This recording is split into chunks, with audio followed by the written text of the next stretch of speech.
কি খাবে আজকে? গাজর का हलवा। অনেক টেস্টি, हाँ ইয়াম্মি। यम यम यम यम यम। তো ছেলের ইচ্ছে পূরণ করতে চলে এলাম আমি রান্নাঘরে। গাজরগুলোকে ছিলে ধুয়ে গ্রেট করে নেব। আর এখানে কিন্তু লাল গাজরটাই নেওয়ার চেষ্টা করবেন, তবেই গাজরের হালুয়া একদম মিষ্টির দোকানের মতো টেস্টি হবে। গ্রেট করা হয়ে গেলে প্যানে অল্প অল্প ঘি দিয়ে আমি ভালো করে ভেজে নেব। আর ভাজা হয়ে গেলে ঘন দুধ 1.5 কাপ মতো দিয়ে আমি ঢাকা দিয়ে গাজর সিদ্ধ হওয়া পর্যন্ত রান্না করে নেব। আর গাজরটা যখন সিদ্ধ হয়ে যাবে, দুধটা যখন ঠিক এভাবে ঘন হয়ে আসবে, তখন আমি দিয়ে দেবো চিনি আর খোয়া। এটা না দিলে হালুয়ার টেস্ট কিন্তু ইনকমপ্লিটই থেকে যাবে। এবারে ভালো করে মিক্স করে এলাচ পাউডার দিয়ে দেব। এখানে অনেকে কিন্তু তেজপাতা ব্যবহার করে, আর অথেন্টিক গাজরের হালুয়ায় কিন্তু কখনো তেজপাতা ব্যবহার করা হয় না, আর স্মেলটাও কিন্তু ভালো আসে না। শেষে আমি ড্রাই ফ্রুটস আর বেশি করে ঘি দিয়ে দেবো।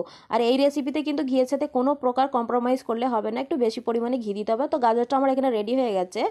আর এভাবে কিন্তু বাড়িতে আপনারাও একবার ট্রাই করবেন, দেখবেন অবশ্যই ভালো লাগবে। ভিডিওটা ভালো লাগলে চ্যানেলটিকে প্লিজ সাবস্ক্রাইব করবেন।